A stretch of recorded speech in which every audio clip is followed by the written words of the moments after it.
Hello student, welcome back my YouTube channel. तो आज का जो वीडियो है काफ़ी ज़्यादा इम्पोर्टेंट है BSc first year first semester geology theory paper के लिए। तो देखिए, आज की वीडियो में हम आपको न्यूक्लियस के बारे में बताने वाले हैं। न्यूक्लियस जो टॉपिक है काफ़ी ज़्यादा इम्पोर्टेंट है, क्योंकि जो यूकैरियोटिक सेल होती है उसमें ये पाया जाता है। और आपको पता ही है कि यूकैरियोटिक सेल कितनी ज़्यादा इम्पोर्टेंट है, और उसके अंदर जितने भी ऑर्गेनल्स पाए जाते हैं वो भी काफ़ी ज़्यादा इम्पोर्टेंट हैं। तो देखिए, सबसे पहले हम यहाँ पर देखने वाले हैं जो यहाँ पर जो न्यूक्लियस आपको सेंटर में दिख रहा है, इसको हम आज पढ़ने वाले हैं। इसको यदि हम जूम करके थोड़ा सा आपको दिखाऊं तो इस प्रकार का दिखाई देता है। ओके, तो ये न्यूक्लियस का स्ट्रक्चर है, इसके बारे में भी आपको बताऊंगा। यहाँ पर आप देख सकते हो, ये जो यूकैरियोटिक सेल होती है, एक तो प्लांट सेल होती है, ठीक है, और एक होती है एनिमल सेल, ठीक है। तो दो ये होती हैं यूकैरियोटिक सेल, ये हो गई एनिमल सेल और ये हो गई प्लांट सेल। ओके, तो दोनों में न्यूक्लियस पाया जाता है। यहाँ पर इसमें पाया जाता है क्योंकि यहाँ पर वैक्यूल जो होता है वो काफ़ी बड़ा होता है, इसीलिए यहाँ पर साइड में न्यूक्लियस पाया जाता है। लेकिन जो आपकी एनिमल सेल होती है, इसमें जो न्यूक्लियस होता है बिल्कुल सेंटर में होता है, ठीक है। तो देखिए, यहाँ पर हम न्यूक्लियस के बारे में पढ़ने वाले हैं। देखिए, जो न्यूक्लियस है इसकी सर्वप्रथम जो खोज की थी रॉबर्ट ब्राउन, इन्होंने 1831 ईस्वी में इस न्यूक्लियस की खोज की थी। ओके, और ये यूकैरियोटिक सेल में पाया जाता है। आपको पता है, आपकी जो प्रोकैरियोटिक जो सेल होती है, यहाँ पर आप देख सकते हो प्रोकैरियोटिक जो सेल है बैक्टीरिया का, हमने यहाँ पर डायग्राम बनाया है। यहाँ पर न्यूक्लियस जो होता है वो नहीं पाया जाता है, ठीक है। तो ये बात आपको पता होनी चाहिए। जो यूकैरियोटिक सेल होती है इसमें न्यूक्लियस पाया जाता है, और जो प्रोकैरियोटिक सेल होती है उसमें न्यूक्लियस नहीं पाया जाता है। यदि हम इसके बारे में पढ़ते हैं, इसकी जानकारी लेते हैं, तो हम इसे कैरियोलॉजी कहते हैं। इसके अध्ययन को हम कैरियोलॉजी कहते हैं। कैरियो का यहाँ पर मतलब आता है केंद्रक के ऊपर, ठीक है। कैरियो जो वर्ड लिया गया है वो केंद्रक से लिया गया है, तो इसीलिए हम इसे कैरियोलॉजी कहते हैं। ये कैसा होता है? गोलाकार होता है और कोशिका के बीच में धंसा हुआ होता है। कोशिका है, इसके बीच में ये धंसा हुआ होता है। ओके, अलग अलग कोशिका में इनकी जो संख्या होती है वो अलग अलग हो सकती है। देखिए, जो अलग अलग कोशिकाएं होती हैं इनकी संख्या जो होती है वो अलग अलग हो सकती है। किसकी? केंद्रक की। देखिए, जो पैरामीशियम होता है चप्पल के आकार का दिखता है, लेकिन उसमें 2 न्यूक्लियस पाए जाते हैं। तो इसीलिए बताया गया है कि अलग अलग कोशिका में इनकी संख्या जो होती है वो अलग अलग हो सकती है। और यूकैरियोटिक सेल में इनकी संख्या सिर्फ एक ही होती है। यूकैरियोटिक सेल, प्लांट और एनिमल सेल में एक ही न्यूक्लियस पाया जाता है। देखिए, एक से अधिक केंद्रक हरी शैवाल, ग्रीन जो एल्गी होती है जिसका नाम है क्लेडोफोरा में पाया जाता है। एक से अधिक केंद्रक इसमें पाए जाते हैं। किसमें? ग्रीन एल्गी जिसका नाम है क्लेडोफोरा, इसमें एक से अधिक केंद्रक पाए जाते हैं। और एक से अधिक केंद्रक पाए जाते हैं तब हम इसे क्या कहते हैं? मल्टी न्यूक्लिएट कहते हैं। मल्टी न्यूक्लिएट का मतलब एक से अधिक पाए जाते हैं, इसीलिए मल्टी न्यूक्लिएट। ये जो यहाँ पर यूकैरियोटिक आप सेल देख रहे हैं इसमें एक केंद्रक पाया जाता है, तब हम इसे यूनी न्यूक्लिएट कहेंगे। यूनी न्यूक्लिएट का मतलब एक केंद्रक पाया जा रहा है, इसीलिए। और जिसमें 2 केंद्रक पाए जाते हैं उसे हम डाई न्यूक्लिएट कहेंगे। क्या कहेंगे स्टूडेंट? डाई न्यूक्लिएट कहेंगे। डाई का मतलब यहाँ पर आता है 2। तो ये बात आपको पता होनी चाहिए। और कोशिका का दिमाग कहते हैं। कोशिका जो आपका न्यूक्लियस यहाँ पर होता है इसे हम कोशिका का दिमाग कहते हैं, यानी ब्रेन ऑफ सेल। क्यों कहते हैं? क्योंकि ये न्यूक्लियस जो होता है कोशिका की सारी क्रियाओं को नियंत्रित करता है। कोशिका में जितनी भी क्रियाएं होती हैं उन सबको नियंत्रित करना किसका कार्य होता है? न्यूक्लियस का ही कार्य होता है, ठीक है। और यहाँ पर जो अगला पॉइंट दिया गया है, यही पॉइंट दिया गया है जो भी अभी मैंने आपको बताया कि कोशिका में होने वाली सभी जैविक क्रियाएं, यानी कोशिका के अंदर जितनी भी क्रियाएं होती हैं जिनका संचालन होता है या नियंत्रण केंद्रक के द्वारा ही होता है। यानी आप सीधी भाषा में कह सकते हो, जो भी कोशिका के अंदर प्रक्रिया होती है, ठीक है, उनको नियंत्रित करने वाला केंद्रक होता है। प्रोकैरियोटिक जो सेल होती है उसमें केंद्रक नहीं होता, ये बात मैं अभी आपको बता भी चुका हूँ। अगला जो पॉइंट दिया गया है काफ़ी ज़्यादा इम्पोर्टेंट है। एक केंद्रक यदि हो तो, यदि किसी भी कोशिका में एक केंद्रक हो, यानी किसी भी सेल में एक न्यूक्लियस हो, तब हम उसे यूनी न्यूक्लिएट कहेंगे। यूनी यहाँ पर एक आता है, यूनी का मतलब एक, तो हम उसे यूनी न्यूक्लिएट कहेंगे। न्यूक्लिएट का मतलब केंद्रक, ठीक है। और यदि किसी कोशिका में एक से अधिक केंद्रक पाए जाते हैं, एक से अधिक केंद्रक यदि पाए जाए तब हम उसे मल्टी न्यूक्लिएट कहेंगे। मल्टी का मतलब अधिक यानी आप कह सकते हो बहुकेंद्रक, तो उसे हम मल्टी न्यूक्लिएट कहेंगे। एग्जाम्पल हमने लिखा है पैरामीशियम। पैरामीशियम जो है इसमें 2 न्यूक्लियस पाए जाते हैं जो कि चप्पल के आकार का दिखाई देता है। इसमें 2 न्यूक्लियस होते हैं। अब हम इससे क्या कहेंगे, डाई न्यूक्लिएट कहेंगे। क्या कहेंगे, डाई न्यूक्लिएट। ओके, 2 केंद्रक पाए जा रहे हैं इसीलिए डाई न्यूक्लिएट कहेंगे। यदि 2 से अधिक पाए जाते हैं तब हम उसे क्या कहते हैं, मल्टी न्यूक्लिएट कहते हैं। तो ये बात आप जान चुके हैं। तो ये मैंने आपको बता दिया है कि न्यूक्लियस क्या होता है, इसकी जानकारी या आप कह सकते हो इसका थोड़ा सा इंट्रोडक्शन जिसके बारे में आपको पता होना चाहिए। ओके, न्यूक्लियस जो होता है इसकी रासायनिक संरचना क्या होती है। न्यूक्लियस जो है, जो यानी केंद्रक है आपका, ये किससे मिलकर बना हुआ है वो आपको पता होना चाहिए। इसमें क्या क्या चीज़ें हैं वो आपको पता होना चाहिए, कितने प्रतिशत हैं, ठीक है, वो भी। देखिए यहाँ पर पदार्थ का नाम लिखा है जो कि केंद्रक में पाए जा रहे हैं और उनकी मात्रा लिखिए कि कितने प्रतिशत ये केंद्रक में पाए जाते हैं वो यहाँ पर लिखे हैं। देखिए जो प्रोटीन होता है वो 70% पाया जाता है न्यूक्लियस में। ओके, और जो फास्फोलिपिड होता है, फास्फोलिपिड जो प्रोटीन होता है वो 3.5% पाया जाता है। और जो आरएनए है वो 2 से 3% ही पाया जाता है। और आरएनए का जो निर्माण होता है वो कहाँ पर होता है, मैं आपको और भी अभी जानकारी दूंगा। ये न्यूक्लियस में होता है, न्यूक्लियस में आरएनए का निर्माण होता है और साथ में राइबोसोम का भी। ओके, जब तक आप इस पर ध्यान दें कि आरएनए जो होता है 2 से 3% ही पाया जाता है। और जो डीएनए है, डीएनए यानी डीऑक्सी राइबो न्यूक्लिक एसिड, और आरएनए राइबो न्यूक्लिक एसिड, ये इसकी फुल फॉर्म होती है। तो ये 10% पाया जाता है। डीएनए 10%, आरएनए 2 या 3%, फास्फोलिपिड 3.5% और प्रोटीन 70%। तो जो न्यूक्लियस जो होता है, जो केंद्रक होता है, वो यहाँ पर इतनी प्रोटीन से मिलकर बना हुआ होता है। ठीक है, अब हम बात करने वाले हैं इसकी संरचना। देखिए यहाँ पर हमने हेडिंग को लगा रखा है अल्ट्रा स्ट्रक्चर ऑफ न्यूक्लियस, यानी न्यूक्लियस जो होता है, जो केंद्रक होता है, उसकी संरचना क्या होती है। तो देखिए जो न्यूक्लियस होता है वो इस प्रकार का होता है, देख पा रहे होंगे, गोलाकार होता है या आप कह सकते हो अंडाकार होता है।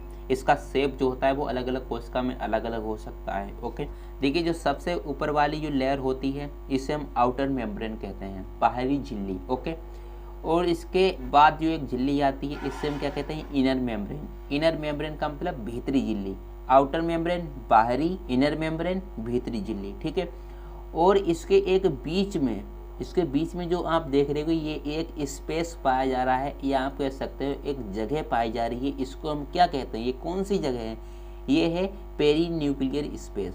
इसे हम क्या कह देते हैं, पेरी न्यूक्लियर स्पेस कह देते हैं। ओके, और यहाँ पर जो आप बूंदे देख पा रहे होंगे, ये क्या है, राइबोसोम है। राइबोसोम क्या करते हैं, प्रोटीन का निर्माण करते हैं। ठीक है, तो ये बात आपको पता होनी चाहिए। अगला यहाँ पर जो पॉइंट दिया गया है, जो आप धागेनुमा यहाँ पर संरचना देख रहे होगे, ये क्या चीज़ है, ये क्रोमेटिन है, जिसे हम जेनेटिक मटेरियल कहते हैं। यही जो जेनेटिक मटेरियल है यही संतानों में जाता है, यानी यहीं से जो लक्षण होते हैं वो संतानों में जाते हैं डीएनए के द्वारा। ओके, तो ये क्रोमेटिन है यहाँ पर जो कि धागेनुमा है, फिर बाद में ये क्रोमेटिड के रूप में बदलेगा और फिर बाद में ये क्रोमोसोम बदल जाएगा। ठीक है, और यहाँ पर आप देख पा रहे होंगे जो यहाँ पर भी बूंदें कुछ दिखाई दे रही हैं आपको। ठीक है, ये बूंदें जो दिखाई दे रही हैं ये क्या है, न्यूक्लियोप्लाज्म है। न्यूक्लियोप्लाज्म का मतलब क्या होता है, न्यूक्लियो का मतलब केंद्रक और प्लाज्म का मतलब द्रव्य, तो इसे हम क्या कह देते हैं, केंद्रक द्रव्य कह देते हैं। और कोशिका के अंदर जो द्रव्य पाया जाता है उसे हम क्या कह देते हैं, कोशिका द्रव्य कहते हैं, क्योंकि कोशिका के अंदर पाया जा रहा है तब हम उसे कोशिका द्रव्य, और इसके अंदर न्यूक्लियस के अंदर जो द्रव्य पाया जाता है उसे हम न्यूक्लियोप्लाज्म यानी केंद्रक द्रव्य। ओके, यहाँ पर जो बूंदें जो संरचनाएं दिख रही हैं ये क्या है, न्यूक्लियोलस है। न्यूक्लियोलस का हिंदी में मतलब होता है केंद्रिका। ठीक है, तो ये केंद्रिका होती है, इसमें आरएनए और राइबोसोम का निर्माण होता है। ओके, यहाँ पर जो जगह छुटी हुई है देख पा रहे होंगे, ये जो जगह छुटी हुई है इसे हम क्या कह देते हैं, न्यूक्लियर पोर कह देते हैं। क्या स्टूडेंट कह देते हैं, न्यूक्लियर पोर कहते हैं, यानी केंद्रक छेद भी कह सकते हो। यहीं से क्या होता है, पदार्थ बाहर भी जाते हैं और जो पदार्थ होते हैं वो अंदर आते हैं। ठीक है, पदार्थ का ट्रांसपोर्ट होता है। और यहाँ पर जो जुड़ी है, यहाँ पर जो संरचना जुड़ी हुई है इसे हम क्या कहते थे, इसे हम एंडोप्लाज्मिक रेटिकुलम कहते हैं। एंडोप्लाज्मिक जो रेटिकुलम हिंदी में यदि हम कहें अंतःपृथ्वी जालिका। ओके, तो एंडोप्लाज्मिक जो रेटिकुलम होता है ये 2 प्रकार का होता है, एक होता है RER और एक होता है ASER। RER की full form rough endoplasmic reticulum और SER की जो फुल फॉर्म होती है स्मूथ एंडोप्लाज्मिक रेटिकुलम। तो RER जो एंडोप्लाज्मिक रेटिकुलम होता है इसके ऊपर राइबोसोम उपस्थित होते हैं। तो RER के ऊपर क्या उपस्थित होते हैं, राइबोसोम उपस्थित होते हैं, आप यहाँ पर देख पा रहे होंगे। ठीक है, तो ये कैसा है, एंडोप्लाज्मिक रेटिकुलम है। और कौन सा एंडोप्लाज्मिक रेटिकुलम है, RER यानी रफ एंडोप्लाज्मिक रेटिकुलम यहाँ पर इससे जुड़ा हुआ होता है, किससे, केंद्रक से। तो ये इसका यहाँ पर संरचना हो गई। ये संरचना आपको यदि अच्छी तरह से समझ में आ जाती है तब आप अच्छी तरह से आदि जानकारी तो यहीं से हासिल कर लेते हैं। तो ये न्यूक्लियस का स्ट्रक्चर है, इसका आप स्क्रीनशॉट ले सकते हो। ओके, अब यहाँ पर हम समझने वाले हैं इसको अच्छी तरह से। देखिए यहाँ पर जो हमने पहला पॉइंट लिखा है कि इसको निम्न भागों में बांटा गया है। ठीक है, इसको निम्न भागों में बांटा गया, 4 भाग यहाँ पर हमने लिख रखे हैं।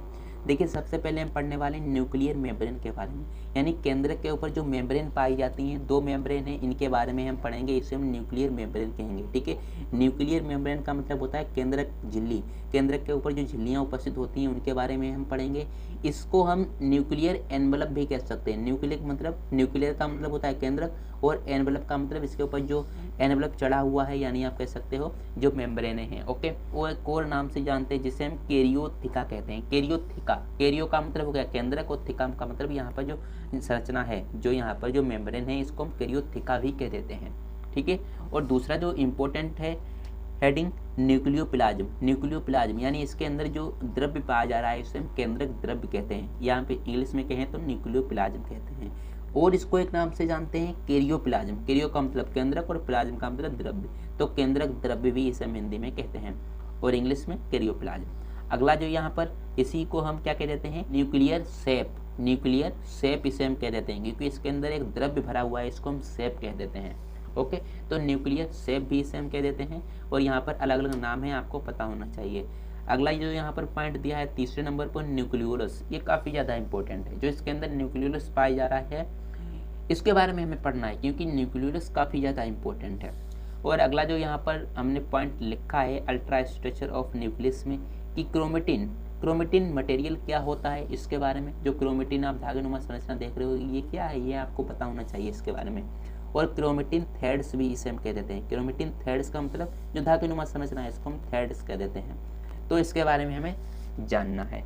तो चलिए सबसे पहले हम पहली हेडिंग को समझते हैं कि न्यूक्लियर मेम्ब्रेन क्या होती है। केंद्रक के ऊपर जो मेम्ब्रेन चढ़ी हुई है, ठीक है, तो वो कौन कौन सी मेम्ब्रेन है उनके बारे में हमें पढ़ना है। तो देखिए न्यूक्लियर मेम्ब्रेन जो हमने हेडिंग लगा रखी है, इसको ध्यानपूर्वक पढ़िए। सबसे पहले इसका एक स्क्रीनशॉट आप ले सकते हो, ताकि आप बाद में फिर स्क्रीनशॉट लेते हो। ठीक है, तो न्यूक्लियर जो मेम्ब्रेन होती है, यानी आप कह सकते हो केंद्रक झिल्ली जो होती है वो डबल मेम्ब्रेन बाउंडेड, यानी जो न्यूक्लियर मेम्ब्रेन यानी केंद्रक के ऊपर जो मेम्ब्रेन चढ़ी हुई होती हैं वो डबल होती हैं, यानी 2 मेम्ब्रेन होती हैं। उससे ये बाउंड मतलब घिरा हुआ रहता है, 2 मेम्ब्रेन से ये घिरा हुआ रहता है न्यूक्लियस, 1 और 2। ठीक है, 2 मेम्ब्रेन है, एक तो आउटर मेम्ब्रेन, एक इनर मेम्ब्रेन।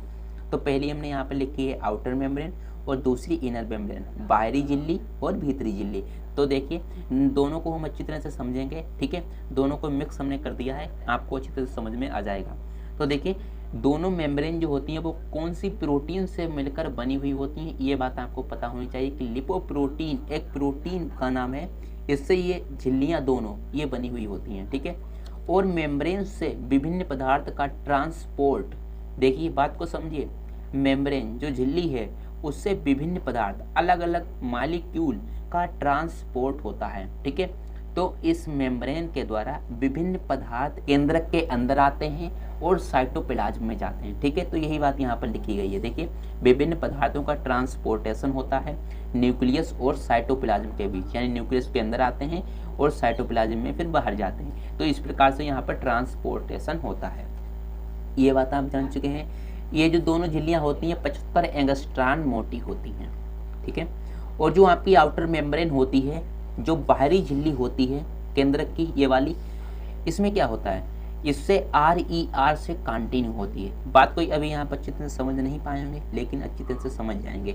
देखिए जो आउटर मेम्ब्रेन होती है, जो बाहरी झिल्ली आप देख पा रहे होंगे, जो बाहरी झिल्ली है उससे RER रफ एंडोप्लाज्मिक रेटिकुलम जो होता है वो कंटिन्यू होता है, यानी कंटिन्यू जुड़ा रहता है। देखिए जो यहाँ पर आउटर मेम्ब्रेन आपकी है न्यूक्लियस की, उससे RER यानी रफ एंडोप्लाज्मिक रेटिकुलम लगातार जुड़ा हुआ रहता है। देखिए लगातार जुड़ा हुआ है, कहीं से ये शॉर्ट तो है नहीं। ठीक है, लगातार जुड़ा हुआ है, तो इसीलिए हम इसे कंटिन्यू कहते हैं, मतलब लगातार जुड़ा हुआ है। कौन सा? Endoplasmic reticulum. कौन सा इसका पार्ट है? RER, जिस पर राइबोसोम उपस्थित है। तो यहाँ पर यही बात लिखी गई है कि आउटर मेम्ब्रेन से RER से कंटिन्यू रहता है, यानी RER जो है रफ एंडोप्लाज्मिक रेटिकुलम, ये लगातार जुड़ा रहता है, कहीं से ये शॉर्ट नहीं होता, यानी कहीं से ये टूटता नहीं है। ओके, और कहाँ से निकलता है? न्यूक्लियर पोर से निकलता है। कहाँ से निकलता है? न्यूक्लियर पोर से निकलता है, यानी जो न्यूक्लियर छेद है, आप कह सकते हो केंद्रक जो छेद है, यहाँ पर आप देख सकते हो, यहीं से RER रफ एंडोप्लाज्मिक रेटिकुलम निकलता है। तो ये बात आप जान चुके हैं। अब यहाँ पर जो अगला पॉइंट आता है, इनर मेम्ब्रेन, जो आपकी अंदर वाली झिल्ली होती है, ये कैसी होती है? स्मूथ होती है। ठीक है, स्मूथ मतलब नर्म आप कह सकते हो, स्मूथ होती है एंड राइबोसोम प्रेजेंट नहीं होते हैं। जो इनर मेम्ब्रेन होती है, अंदर वाली मेम्ब्रेन, इसमें राइबोसोम प्रेजेंट नहीं होते हैं। ठीक है, और ये कैसी होती है? स्मूथ होती है, और दोनों मेम्ब्रेन कंटिन्यू नहीं होती हैं। अब यहाँ पर एक और बात आ गई है, दोनों मेम्ब्रेन जो होती हैं वो कंटिन्यू नहीं होती हैं। ये दोनों मेम्ब्रेन हैं, ये कंटिन्यू नहीं होती हैं, क्योंकि इनके बीच में क्या होता है? ये न्यूक्लियर पोर होते हैं, देख सकते हो, न्यूक्लियर पोर होते हैं। लेकिन जो रफ एंडोप्लाज्मिक रेटिकुलम होता है, ये लगातार जुड़ा रहता है, लगातार। ठीक है, यहाँ पर कोई शॉर्ट नहीं होता, यानी कहीं से ये टूटता नहीं है। लेकिन जो न्यूक्लियस की दोनों मेम्ब्रेनें होती हैं, ये कंटिन्यू नहीं होती हैं, क्योंकि इनके बीच में ये पोर पाए जाते हैं। देख सकते हो, ये पोर है यहाँ पर, ये कंटिन्यू नहीं है, लगातार नहीं है, यहाँ पर पोर पाए जा रहे हैं। ठीक है, तो इसीलिए यहाँ पर लिखा गया है कि दोनों मेम्ब्रेन कंटिन्यूस नहीं होती हैं, इनमें न्यूक्लियर पोर होता है। ये बात आप जान चुके हैं। देखिए, अब हम यहाँ पर पढ़ने वाले हैं न्यूक्लियोप्लाज्म। न्यूक्लियोप्लाज्म मतलब केंद्रक द्रव्य, केंद्रक के अंदर जो पाया जाने वाला द्रव्य है, इसे हम न्यूक्लियोप्लाज्म कहते हैं। तो न्यूक्लियोप्लाज्म क्या होता है उसको हम देखते हैं। देखिए, केंद्रक द्रव्य में क्रोमेटिन तथा न्यूक्लियोलस उपस्थित होता है। जो केंद्रक द्रव्य होता है, ये आप केंद्रक के अंदर जो भरा हुआ द्रव्य है, न्यूक्लियोप्लाज्म जिसे हम इंग्लिश में कहते हैं, तो ये क्या है? इसके अंदर क्रोमेटिन भी पाए जाते हैं। देख सकते हैं, जो धागेनुमा संरचना है वो न्यूक्लियोप्लाज्म के अंदर तो है ही, और जो न्यूक्लियोलस है वो भी इसके अंदर है। ठीक है, तो यही बात यहाँ पर लिखी गई है कि क्रोमेटिन और न्यूक्लियोलस, जिसे हम हिंदी में क्या कह देते हैं? केंद्रिका कहते हैं। केंद्रिका ये इसके अंदर उपस्थित होती है। ओके, अगला जो यहाँ पर पॉइंट दिया गया है कि इसमें प्रोटीन होती है। ओके, RNA भी होता है, DNA भी होता है, और राइबोसोम होता है। राइबोसोम केंद्रिका से निकलता है और सीधे न्यूक्लियर पोर के द्वारा बाहर निकलकर ये RER पर चिपक जाता है। ठीक है, क्योंकि निर्माण कहाँ हो रहा है राइबोसोम का? न्यूक्लियस में हो रहा है, और RNA का निर्माण कहाँ हो रहा है? न्यूक्लियोलस में हो रहा है। ठीक है, तो यही बात यहाँ पर लिखी गई है। और यहाँ पर जो अगला पॉइंट दिया गया है कि सेल डिवीजन में ये विभिन्नता प्रदर्शित करते हैं। जो न्यूक्लियोप्लाज्म है, या आप कह सकते हो जो न्यूक्लियस है, जो केंद्रक है, वो क्या करता है? विभिन्नता प्रदर्शित करता है। जो न्यूक्लियस है, ये जब सेल डिवीजन होता है, यानी आप कह सकते हो कोश का विभाजन होता है, तब ये विभिन्नता किस प्रकार से प्रदर्शित करता है? ये कहीं कहीं पर किसी किसी अवस्था में ये क्या हो जाता है? गायब हो जाता है, और किसी किसी अवस्था में क्या होता है? इसका निर्माण होने लगता है। ठीक है, तो इस प्रकार से इसमें विभिन्नता होने लगती है। कहीं कहीं पर ये न्यूक्लियस होता है वो गायब हो जाता है। ठीक है, वो मिट जाता है, और धीरे धीरे ये मेम्ब्रेन चली जाती हैं। ओके, ठीक है, तो इस प्रकार से क्या होता है? विभिन्नता प्रदर्शित करता है। किसमें विभिन्नता प्रदर्शित करता है? सेल डिवीजन, जो कोश का विभाजन होता है उसमें ये विभिन्नता प्रदर्शित करता है, अपना आकार चेंज करता है। ओके, अगला जो यहाँ पर पॉइंट दिया गया है कि इसमें सभी पदार्थ कैसे होते हैं? पारदर्शी होते हैं, यानी आर पार देख सकते हैं, पारदर्शी होते हैं। ठीक है, फिर बाद में ये जब कंडेंस हो जाते हैं, यानी जब क्रोमेटिन इकट्ठे हो जाते हैं, फिर ये क्रोमेटिड बनाते हैं, अर्ध गुणसूत्र बनाते हैं, फिर अर्ध गुणसूत्र से ये पूरे गुणसूत्र बन जाते हैं। ठीक है, जिसे हम क्रोमोसोम कहते हैं। ठीक है, तो इसमें ये जो न्यूक्लियोप्लाज्म होता है, इसमें जो मटेरियल उपस्थित होता है, ये कैसा होता है? पारदर्शी होता है। ठीक है, अब हम यहाँ पर अगला जो पॉइंट देखने वाले हैं, जैसा कि मैंने आपको बताया है कि हमने सबसे पहले देख लिया न्यूक्लियर मेम्ब्रेन, दो मेम्ब्रेन होती हैं, इनर आउटर, इनके बारे में पढ़ लिया। न्यूक्लियोप्लाज्म के बारे में पढ़ लिया। ठीक है, न्यूक्लियोप्लाज्म यानी केंद्रक द्रव्य में क्या क्या होता है और क्या क्या इसमें कौन कौन सी प्रोटीन होती हैं। प्रोटीन कौन सी होती हैं? प्रोटीन एक तो होती है, RNA होता है, DNA होता है और राइबोसोम होता है। ठीक है, तो ये तो मैंने आपको बता दिया। यहाँ पर जो अगला पॉइंट है न्यूक्लियोलस यानी केंद्रिका क्या होती है, इसके बारे में अब हम पढ़ने वाले हैं। तो केंद्रिका क्या है? केंद्रिका नो मेम्ब्रेन बाउंड स्ट्रक्चर है, यानी इसके ऊपर कोई झिल्ली नहीं होती है। जो केंद्रिका होती है इसके ऊपर कोई झिल्ली नहीं होती है। इसकी जो खोज की थी वो किसने की थी? फोंटाना ने 1781 ईस्वी में इसकी खोज की थी, इसके बारे में बताया था, इसकी जानकारी दी थी। ये कैसी है? गोलाकार है, अंडाकार है। ठीक है, गोलाकार हो सकती है या अंडाकार। ठीक है, तो इस प्रकार का इसका स्ट्रक्चर होता है। और जो न्यूक्लियोलस है यानी जो केंद्रिका है, ये नाम किसने दिया था, कौन से वैज्ञानिक थे, बाउमैन एक वैज्ञानिक थे। इन्होंने 1840 ईस्वी में इस न्यूक्लियोलस यानी आप हिंदी में कह सकते हो केंद्रिका नाम दिया था। तो ये जानकारी आपको होनी चाहिए, इसका आप स्क्रीनशॉट ले सकते हो। चलिए आगे बढ़ते हैं। देखिए जो केंद्रिका होती है इसका जो निर्माण है वो किसके द्वारा होता है, क्रोमोसोम के द्वारा होता है। देखिए जो केंद्रिका यहाँ पर हम देख पा रहे होंगे, इसका जो निर्माण है वो किसके द्वारा होता है, क्रोमोसोम्स यानी आप कह सकते हो हिंदी में गुणसूत्र के द्वारा होता है। एक क्रोमेटिन होते हैं, फिर बाद में क्रोमेटिड, फिर बाद में क्रोमोसोम बन जाते हैं और इसका निर्माण होता है न्यूक्लियोलस का। ओके, और इनकी संख्या यूकैरियोटिक सेल में तो एक होती है। आपको पता है कि यूकैरियोटिक सेल में एक ही केंद्रक होता है तो एक ही न्यूक्लियोलस होगा। ओके, और अलग अलग सेल में इनकी नंबर या इनकी संख्या अलग अलग हो सकती है। अलग अलग सेल में इनकी संख्या अलग अलग हो सकती है क्योंकि जो केंद्रक होता है वही अलग अलग मात्रा में होता है। और प्याज में इनकी संख्या 4 होती है। जो प्याज होता है उसमें न्यूक्लियोलस की संख्या जो होती है वो 4 होती है। ठीक है, तो ये बात आप जान चुके हैं क्योंकि इंपॉर्टेंट बातें आपको पता होनी चाहिए। और कई कई सेल में ये प्रेजेंट ही नहीं होते हैं यानी उपस्थित ही नहीं होते हैं। जैसे बैक्टीरिया हो गया, बैक्टीरिया में जब केंद्रक ही उपस्थित नहीं है तो ये न्यूक्लियोलस कहाँ से आ जाएगा। ठीक है, तो बैक्टीरिया में उपस्थित नहीं है और भी जो सेल्स होती हैं उसमें उपस्थित नहीं होते हैं। अगला जो यहाँ पर दिया गया नो मेम्ब्रेन बाउंड स्ट्रक्चर, ये इंपॉर्टेंट पॉइंट है। इसमें कोई मेम्ब्रेन नहीं होती है, कोई मेम्ब्रेन नहीं, नो मेम्ब्रेन बाउंड स्ट्रक्चर है और इसे हम राइबोसोम फैक्ट्री कहते हैं। राइबोसोम फैक्ट्री हम किसे कहते हैं, न्यूक्लियोलस को कहते हैं क्योंकि यहाँ पर राइबोसोम का निर्माण होता है और साथ में आरएनए का भी निर्माण होता है, इसीलिए हम इसे क्या कहते हैं, राइबोसोम फैक्ट्री कहते हैं। यानी राइबोसोम का निर्माण करने वाली ये फैक्ट्री है। और प्रोटीन फैक्ट्री यदि पूछा जाए तो प्रोटीन का निर्माण कौन करता है, राइबोसोम करता है। ठीक है, तो इसे हम क्या कह देते हैं, राइबोसोम को प्रोटीन फैक्ट्री के नाम से जानते हैं। और पूछा जाए कि राइबोसोम फैक्ट्री किसे कहते हैं, न्यूक्लियोलस को राइबोसोम फैक्ट्री कहते हैं। और यहाँ पर राइबोसोम का निर्माण होता है और आरएनए का निर्माण होता है। ठीक है, अब हम यहाँ पर बात करने वाले हैं लास्ट जो पॉइंट आपका है क्रोमेटिन। क्रोमेटिन कहाँ पर है देख सकते हो, जो क्रोमेटिन जो धागेनुमा संरचना आप देख पा रहे होंगे यही क्रोमेटिन है, यही गुणसूत्र है। ठीक है, यही जब कंडेंस हो जाते हैं, इकट्ठे हो जाते हैं तब ये क्रोमोसोम में चेंज हो जाते हैं और फिर ये क्या होते हैं, डिवाइड हो जाते हैं। फिर वो तो आपको पता लग जाएगा, सेल डिवीजन जो टॉपिक मैंने पढ़ाया था उसमें आपको अच्छी तरह से समझ में आ जाएगा किस प्रकार से ये डिवाइड होता है, किस प्रकार से ये बनता है। ठीक है, यहाँ पर क्रोमेटिन के बारे में हम पढ़ेंगे कि धागेनुमा जाल जैसी संरचना होती है जो कि केंद्रक द्रव्य में उपस्थित होती है। ठीक है, और इनका जो फॉर्मेशन होता है वो आरएनए एंड डीएनए। देखिए बात को समझिए, जो क्रोमेटिन होते हैं, जो गुणसूत्र इन्हें आप कह सकते हो, इनका जो फॉर्मेशन या इनका निर्माण जो होता है वो आरएनए एंड डीएनए से होता है।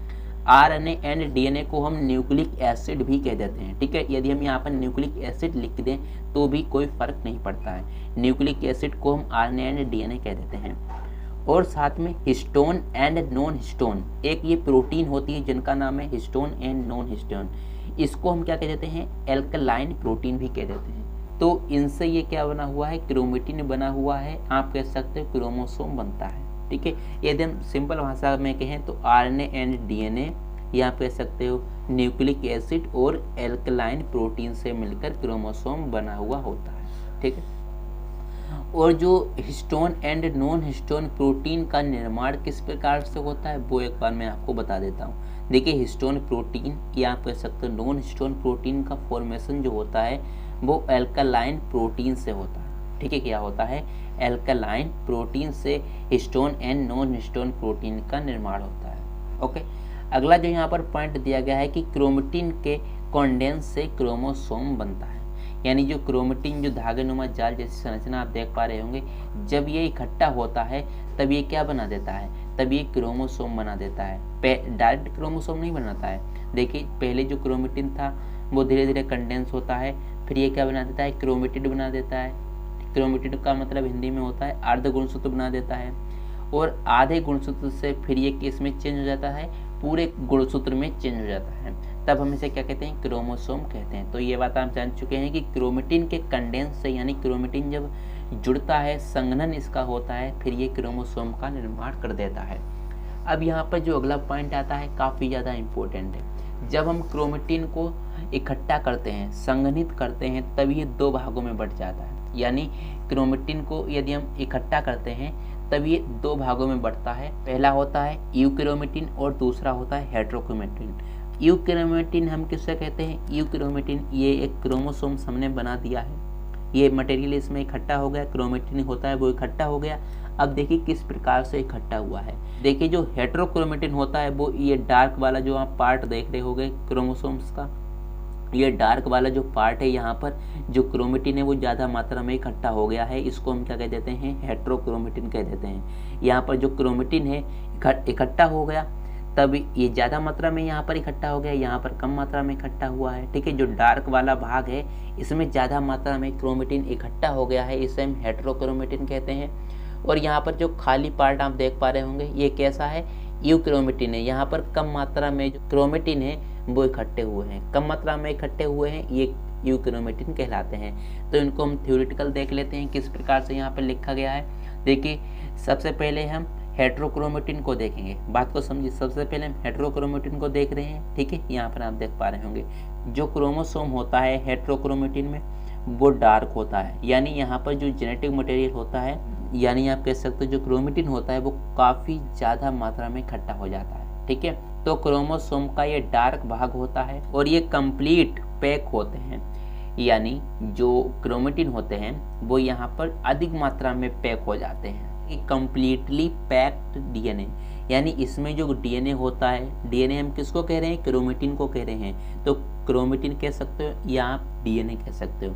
तो इसमें कंप्लीटली पैक क्रोमेटिन होते हैं। ठीक है, और ये आनुवंशिक रूप से निष्क्रिय होते हैं, यानी इनएक्टिवेट होते हैं। ये संतानों में क्या होते हैं? ये अपना लक्षण नहीं दिखा पाते हैं। ठीक है, यानी आनुवंशिक रूप से ये निष्क्रिय होता है। तो ये बात आप जान चुके हैं ये हेटेरोक्रोमेटिन के बारे में। डार्क वाला भाग हेटेरोक्रोमेटिन कहलाता है क्योंकि इसमें जो क्रोमेटिन होते हैं वो अधिक मात्रा में इकट्ठे हो जाते हैं। यूक्रोमेटिन को देख लेते हैं। देखिए यूक्रोमेटिन जो होता है वो लूजली पैक्ड डीएनए होता है। यहाँ पर जो क्रोमेटिन होता है वो कम मात्रा में पैक होता है, यानी हल्का फुल्का यहाँ पर पैक होता है। ठीक है, कम मात्रा में पैक होता है इसका डीएनए, और ये आनुवंशिक रूप से सक्रिय होता है, या आप कह सकते हो आनुवंशिक रूप से एक्टिव होता है, संतानों में ये अपना लक्षण दिखा सकता है। ठीक है, लूजली पैक है, कम मात्रा में यहाँ पर क्रोमेटिन जो है वो इकट्ठे हुए हैं, कम मात्रा में इकट्ठे हुए हैं, इसीलिए यहाँ पर इसे हम क्या कह देते हैं? यूक्रोमेटिन कहते हैं। और हेटेरोक्रोमेटिन यहाँ पर ज़्यादा मात्रा में डीएनए उपस्थित हो गया है, या आप कह सकते हो क्रोमेटिन ज़्यादा मात्रा में इकट्ठे हो गए हैं, इसीलिए हम इसे हेटेरोक्रोमेटिन कहते हैं। और ये संतानों में अपना लक्षण नहीं दिखा सकते हैं, लेकिन यूक्रोमेटिन यहाँ पर कम मात्रा में क्रोमेटिन इकट्ठा हुआ है, ये संतानों में अपना लक्षण दिखा सकता है। बस थोड़ी सी बातें आप ध्यान में रख सकते हैं। अब यहाँ पर जो इम्पोर्टेंट पॉइंट है फंक्शन, ये क्या करता है? पूरी कोशिका को नियंत्रित करता है, यही इसका फंक्शन होता है। यदि आप और बढ़ाना चाहो तो आप क्या क्या बढ़ा सकते हो? पहले इसको पढ़ लेते हैं। देखिए मेन फंक्शन, मुख्य फंक्शन जो होता है न्यूक्लियस का क्या होता है? कोशिका में होने वाली सभी जैविक क्रियाओं को नियंत्रित करना, ठीक है, या संचालन करना, और नियंत्रण केंद्रक के द्वारा होता है, यानी कोशिका में जितनी क्रियाएं होती हैं उसको नियंत्रित करता है। अगला यहाँ पर यदि आप इसको ना याद करना चाहो तो बात तो यही है, या आप कह सकते हो पूरी कोशिका को नियंत्रित करना न्यूक्लियस का वर्क होता है, या आप कह सकते हो कार्य होता है। ठीक है, न्यूक्लियस में आरएनए का निर्माण होता है, इसमें राइबोसोम का भी निर्माण होता है। ठीक है, और आप कह सकते हो इसमें histone and non histone protein का भी निर्माण होता है। ओके, तो इस प्रकार से यहाँ पर आप लिख सकते हो। ठीक है, तो ये इसका यहाँ पर एक फंक्शन हो जाता है। ठीक है, तो ये फंक्शन ऑफ न्यूक्लियस के बारे में आप जान चुके हैं। तो ये यहाँ पर समाप्त हो जाता है पूरी की पूरी कहानी आपकी न्यूक्लियस की। ओके, तो न्यूक्लियस को आप अच्छी तरह से याद कर लें, क्योंकि ये परीक्षाओं में पूछा जाता है कि न्यूक्लियस क्या होता है, इसकी जानकारी आपको होनी चाहिए। ठीक है, काफ़ी कम शब्दों में मैंने आपको बता दिया है। यदि अच्छा लगा है वीडियो तो लाइक कर दें, और चैनल पर पहली बार आए हुए हैं तो चैनल को सब्सक्राइब कर दें। देखिए यदि आप और वीडियोज़ को देखना चाहते हैं तो प्लेलिस्ट में जाकर ही देखें, क्योंकि वहाँ पर आपको सीक्वेंस वीडियो नहीं मिल पाएंगे, यानी क्रमवाइज वीडियोज़ को देखना है तब आपको कहाँ जाना पड़ेगा? प्लेलिस्ट में जाना पड़ेगा, तभी यहाँ पर अच्छी तरह से देख पाएंगे। ओके, तो चलिए अब हम मिलते हैं अगले वीडियो में, जब तक के लिए जय हिंद जय भारत।